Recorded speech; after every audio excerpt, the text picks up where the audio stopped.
Hey there, friends. Welcome to the Having a Mom Moment podcast, where we dive deep into the world of motherhood and beyond. I'm your host, Shannon Warner, and I am excited to embark on this journey with all of you. Here's the deal. This podcast is your ultimate sanctuary, your sacred space to hit pause on the chaos of mom life and reconnect with the amazing woman behind the title of mom. Yep, it's all about those precious mom moments because, let's face it, we all need a little more time for ourselves. Am I right? So what can you expect from our time together?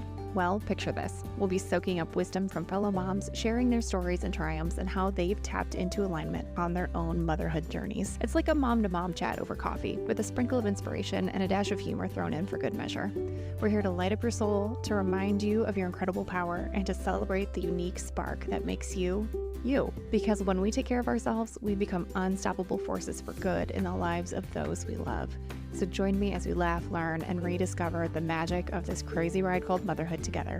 Get ready for your weekly dose of connection and encouragement, because around here, we don't just mom. We mom with purpose and power in alignment with our true selves. Stay tuned, my friends. The adventure starts now. Hello, my friends. Welcome back to the Having a Mom Moment podcast. I am your host, Shannon Warner, and as always, I am truly honored and so grateful that you have taken your precious time to join me here today. Whew, summer is going by fast. I don't know about you, but it feels like once we hit that 4th of July mark, it's just going by in a flash. I can't believe it. And we're having a good summer over here, and I hope you are too. But it's really forcing me to be very intentional with the way that I am spending my time with my podcast, the way I'm spending my time with my children, the way I'm spending time with my husband and our family and with our friends, and getting those things checked off the summer bucket list, meanwhile balancing work. And I don't know if I've told you all, but in addition to this podcast, I also moonlight as a podcast editor for a couple of other podcasts. And there's just a lot to balance right now. And it's so good. All good things, all lovely things, and some other new beginnings on the horizon here as well that I'll share about in a future episode. But whew, it's all coming together and it's all going by so fast. And I'm grateful for a beautiful summer so far, but it's really forcing me to refocus on my intentionality. And that's some of what I want to share with you today. This is a shorter episode. It's another replay of an Instagram Live that I hosted with Coach Kelly Tibbits, who has become a very dear friend of mine. She was on an episode earlier this year talking about the Enneagram. I shared another replay of an Instagram Live a few weeks back about the working genius that she is knowledgeable in. And today's episode is about summer tips for busy moms and how we need to remember that it's our summer too. So it's just a conversation that includes some tips on how to make the best of your summer, not only for your kids, but for you as well, because your needs, your passions, your dreams, your desires, all of that matters too. You get to have a fun and beautiful summer as well. Don't forget that on the way to trying to make all those beautiful memories for your family. Okay, let's get into it. Please enjoy another conversation with Kelly Tibbits. Hi, friends. Happy Monday. Back with another Instagram Live with my friend, life coach, Kelly Tibbits. She will be here soon, but I shared a post last week about some summer reminders for moms. You may have seen this post. It is from the account mama.hooding, and it had some really good reminders. So Kelly and I are going to talk about this today. Let me bring her up. How are things in your world today? They're good. Some hard stuff in my town over the weekend that I feel on my soul. And I had the chance last week to go spend time with my family, which was so great. My girls are all grown and I'm missing them.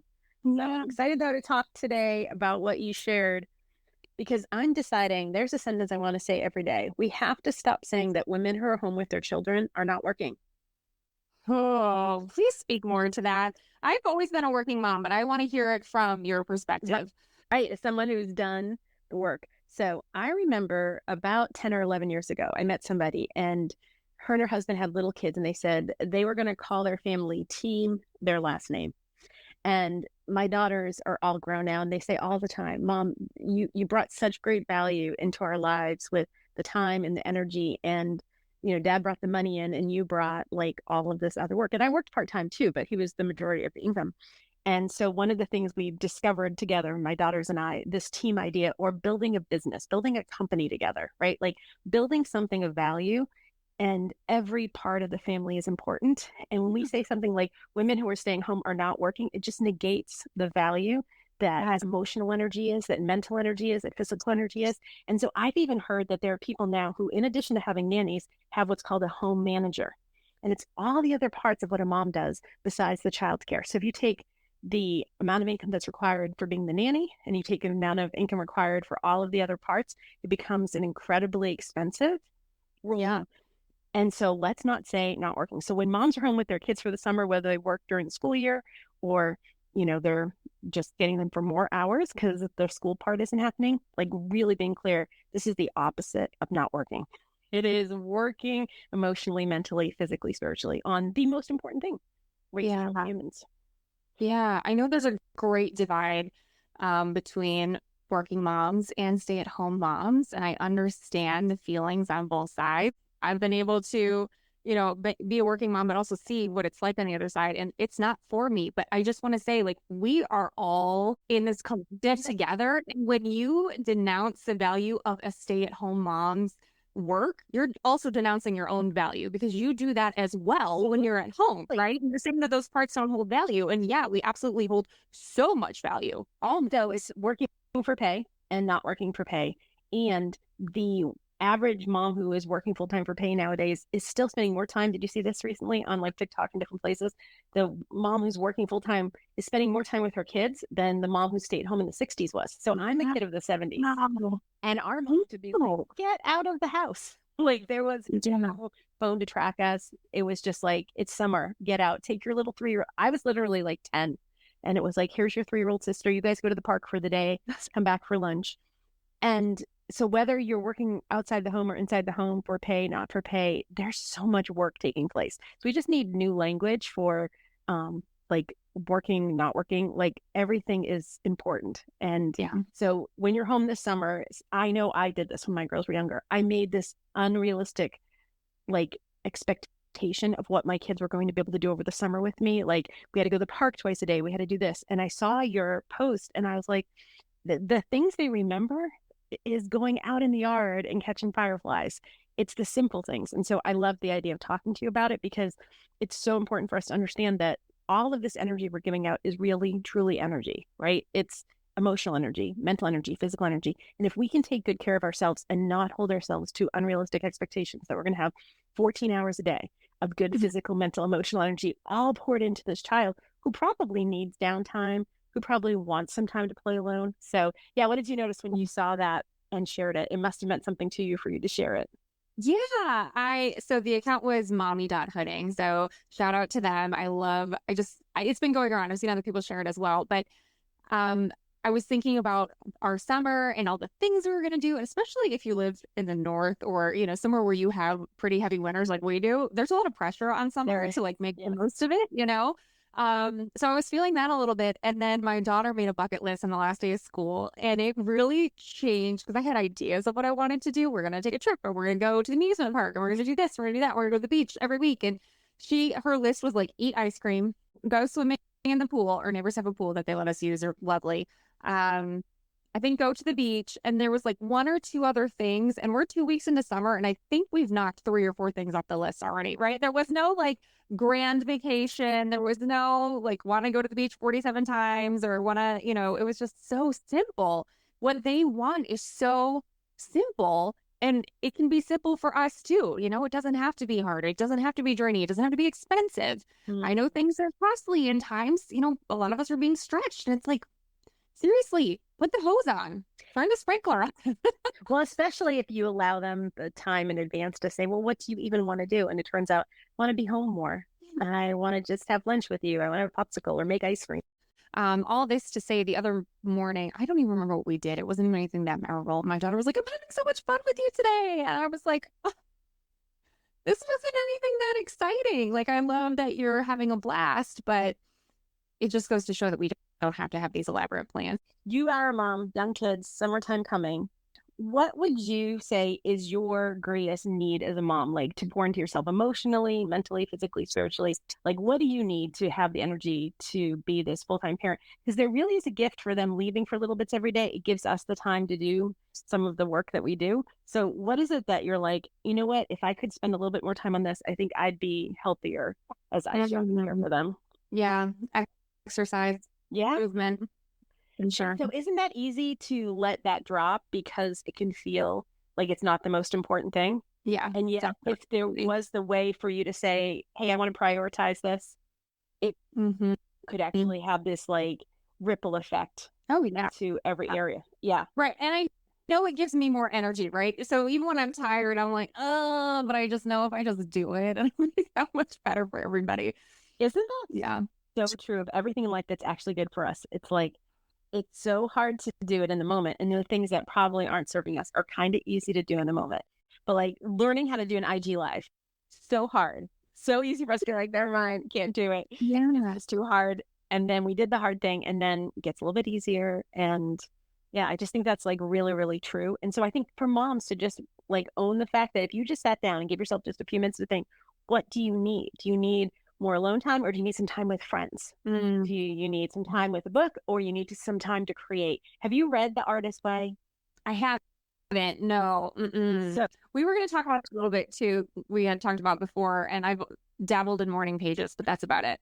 Well, her big point in there is that just 3 things we can do to stay creative. So your girls are younger than mine. How creative would you say they are?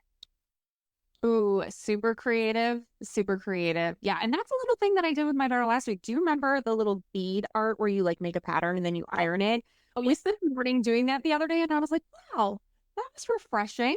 It's so fun to see there too, because they get really like, they can make their own designs. But like that is still in you, it's still in me. And it's so interesting the way Julie Cameron describes it. Like there's just these 3 things that kind of connect you to your natural creativity as a human.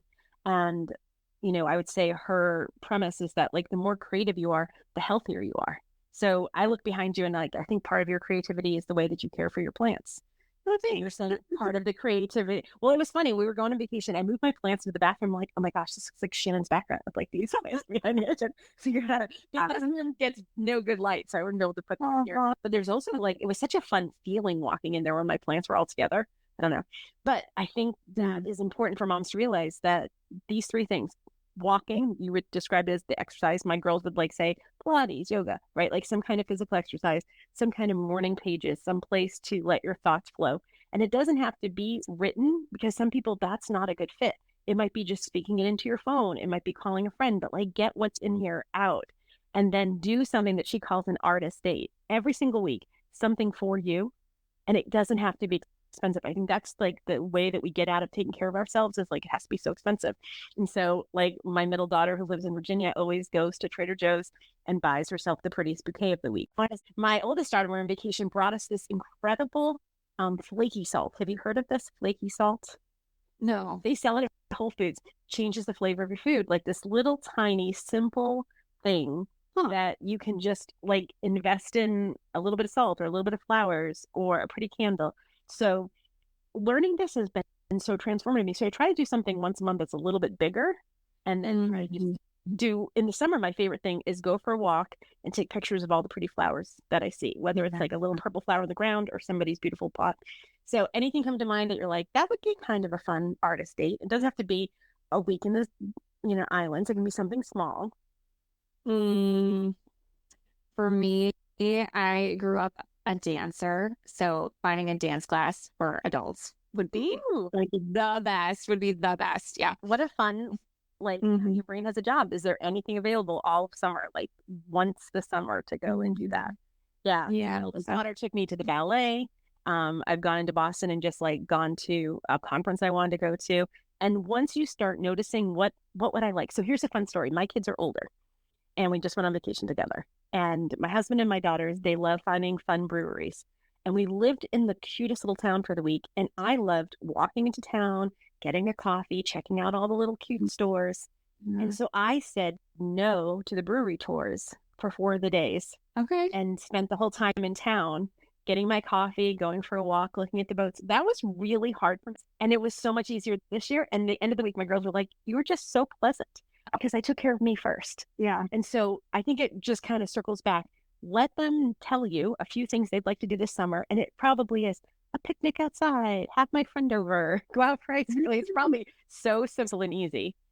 Give yourself the same energy. What would I like? I would like one dance class. Yeah. Summer's over.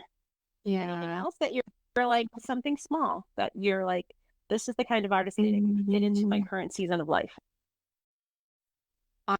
Honestly, I really love after the girls go to bed. So I don't know if it's a special date because I do it regularly, but I have a garden. I love to cut flowers and make little arrangements. And then if I have extra, I like to send some to my neighbor. And it's not, like a special trip out, but it's like my time. I go out by myself after the kids go down. It's perfect.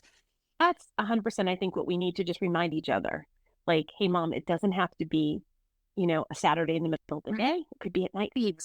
Yeah. But it's something that fills you back with joy and it's going to show up the next day. So I mean, those are the important things. Like, first of all, lowering the expectation of what summer has to cost with our money and our energy.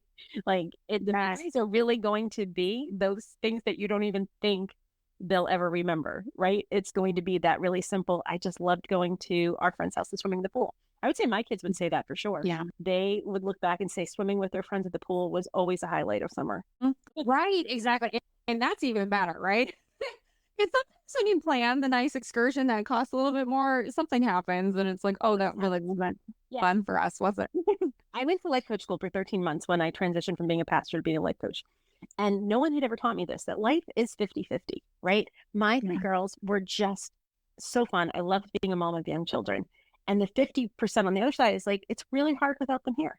But that's part of the goal, is to raise people who are independent and they have the kind of lives that they enjoy, and being fulfilled enough myself that I don't like chase after them to feel fulfilled. And then they love this relationship with me because I'm showing up like already full. I'm not showing up like I need you in order to, still have a value. Because most of my value when I was younger, my Instagram name was like mom of, and their 3 initials. Like, my whole identity was being their mom, even though I had these other jobs. I was a kindergarten teacher, I was a children's pastor, I was very busy, volunteered all the time, but like my primary identity was like their mom. And the thing that happened is, while they were still here, I found my own path and a place for my energy to go. And it made our relationship better, not worse. You would think like more energy into them would make the relationship better, but it's actually not. Like, ideally, we talk about this in my coaching program a lot. Like, if you drew the Target logo in the middle of the Target logo is bright red, that's you. And when you have babies, they're in that circle with you because you're like, really keeping them alive. But as they get older, they're supposed to move out to the second or third circle, right? Oh, yeah. And it's like you, and if you have a primary relationship, that's your inner circle and they're supposed to move out. Well, what's hard is many of us parents, we keep them right there, circle number 1. But they grow independent and they move us out, and they're supposed to, right? Yeah. Just honoring that like it wasn't intended to be like this codependent relationship. And so starting with something as simple as summer, because how frustrated do moms get? I spent all my time and all my money trying to make you happy and you're overstimulated. Can I just tell you one little story? I went to a birthday party yesterday for a 1-year-old. I think moms these days are so smart. So smart. She planned the party exactly his best time of day for 1 hour. And she knew that's all the 1-year-olds could handle. I'm like, how did you know that? I didn't know that. I overstimulated my kids at their birthday parties every single year. Didn't even know that you could just make it small. Right? Oh, I love that. Right? 1 hour, everybody come, go, thank you so much. They're going to take a nap and we're all going to move on. Like, that's amazing. Since you have grown children now, could you speak to the post that goes around every summer? And I think it's so toxic. And it's something along the lines of, you only have 18 summers with your kids, so make sure you're making the best of it and be present and da-da-da-da-da. And some people it really resonates with, but a lot of women like me are like, shut up. Kindly zip it. So you don't only have 18 years. What is interesting are the years between they get their driver's license and they're living their independent lives, right? So the end of high school, college, first jobs, they are in and out, in and out. So like my daughters were just celebrating this week. COVID accidentally gave them an extra year together as adults. They all had to move back home for a bit. And then they ended up in the same mid-Atlantic area and got a bonus year together. No. So one thing is like, you truly don't know how many, whatever, years, Right. whatever.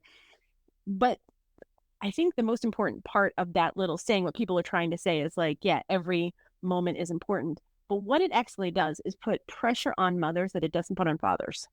That somehow Thank you. it is your job as the woman to make sure that like every moment of their life is special and precious.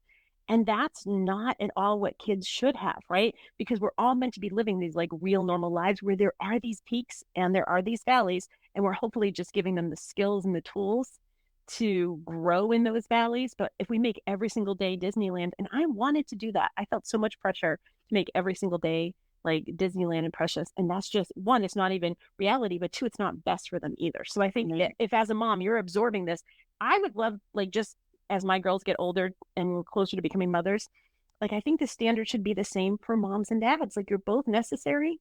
And if you're not going to say to a dad, like, are you making every moment of their summer precious? Why are we asking moms to do that? Like you said, what it is, it's something that can just put so much pressure on moms. Like, I only have 18 of these, and if they don't have a 50, item summer to-do list, and we blueberry pick in Maine, and we go to the most precious sandcastle competition, and right, it's just, yeah. What did you do? What was one of your favorite parts of summer when you were younger? So your oldest daughter's in school, so school got out, you got to go home for the summer. What comes to mind as something you just liked? My parents worked, so I was usually in a summer program, and I have very fond memories of being in the summer program. I got to go see my friends every day, a couple days a week. We'd walk to like the community pool, or we'd go on a field trip or whatever. And honestly, for the most part, minus the fact that there was no air conditioning in the building, I had a great time, really. Okay. But also no air conditioning in the building. I'm not sure that's necessarily bad. Like, we were meant to experience all the different seasons. And it's funny now, you can live in this like 72-degree climate control, not experiencing it. But I think your word is so important for every mom who's feeling guilty that their kid is in a summer program. Like, it was a blast. Yeah. And in general, that's how kids feel most of the time about most things. Yeah. Like, they'll figure out something, they'll remember something they enjoyed. They'll also probably remember the silliest little small things. And you can't make life perfect, right? So they're going to remember the valleys, remember the peaks. But summer camp is a blast. Hanging out with your friends at home was blast. My youngest daughter's favorite memories, and like, we haven't live in a relatively new house, so it's not like my basement was gross. She just loved playing in the basement and pretend she was an orphan. She would like climb stuff, and I had the most elaborate summers planned. And she'll tell you, she loved perler beads. She loved like making those too. But it was just funny. She had an amazing imagination. And so that was a place she could have her imagination.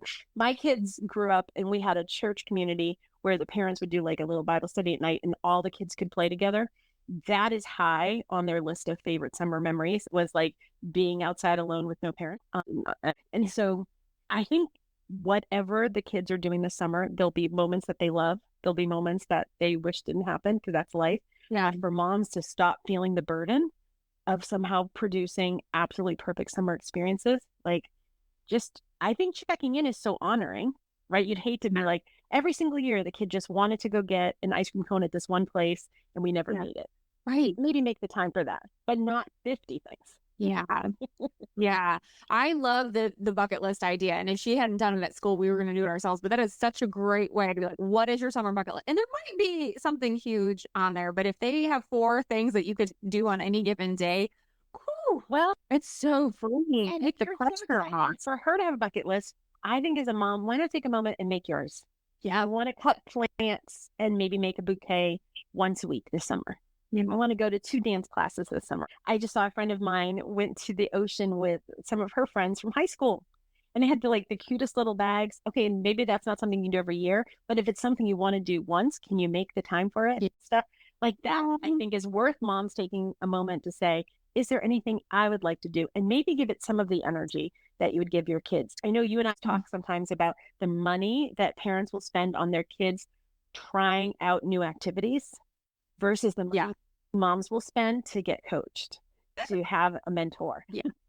Like, I can spend $5 on me, but oh my gosh, $97 to try ice cream. And oh my gosh, the power of the pattern interrupt when you spend some money on yourself. Your kids are so used to you spending money on them. And let me tell you, we have a fantastic little library. The free events at the library have been some of my kids' favorite things that we've done so far in the last couple of weeks. So save that money instead of taking them to the trampoline park or the roller rink and just, hey, I'm going to spend it on myself for a few minutes. I have a way to help moms. This summer, I'm going to be in my coaching program talking a lot about the artist way. My summer series is called Soul Care and Sunshine. And so I talk about the fact that rest, play, and work are all important. And play is a funny word for us to use as adults, but play is the part of our life that brings us joy. And ever since I was a child, I would say the fun, joy that I had in life was always books. I love libraries. I love going to vacation, bringing my books. My kids' favorite things were always going to the library. They always had the cutest little things. So I don't think play has to be like, I want to join a soccer team. It might be, but what would it look like to rest emotionally, mentally, physically, spiritually, so you have the energy to play? That's how you know when you're heading towards burnout, is like, I don't even want to go cut the flowers. Exactly right. If you have no idea what you want or like anymore, you are in the thick of it. You are in burnout. Yeah, I can tell you, I've been there. Yeah, we've both been there. Like, I got myself to the place of burnout trying to be a great mom, trying to fulfill that. I only have 18 years with you, and if I don't give you all of me, right, you'll end up having this like less than perfect childhood or something. It's like a time machine to be like, girl, when you throw a birthday party for a 1-year-old, make it an hour. Right. And you know that looking back, but sometimes when you're in the thick of it, you can't see it.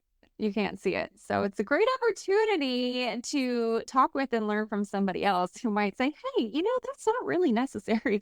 Or you can have that, but let's just like turn down the dial, turn down the pressure just a bit, So have somebody else that is truly in your corner saying, let's just notice what you're thinking. Yeah. Is that the thought you want to keep on repeat? Is that poem what you want to repeat driving your behavior? That it's your responsibility as the mother to create the most perfect 18 years.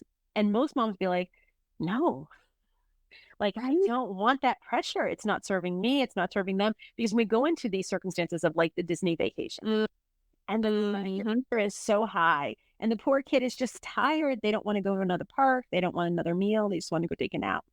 Having someone beside you to say, what would you like to think before the Disney trip? I'd like to think we're all doing the best we can. How do you say it? While having our human experience. I love how you say oh, yeah. We're also having a human experience, right? That would be a good phrase for Disney. Right? Yeah. Wow. With the Mickey ears and a Dole Whip, I guess. It's always so fun connecting with you. I love doing this with you. Everybody, remember, it's your summer too, so get out and enjoy it. Have a great day. Thanks, Kelly. Bye.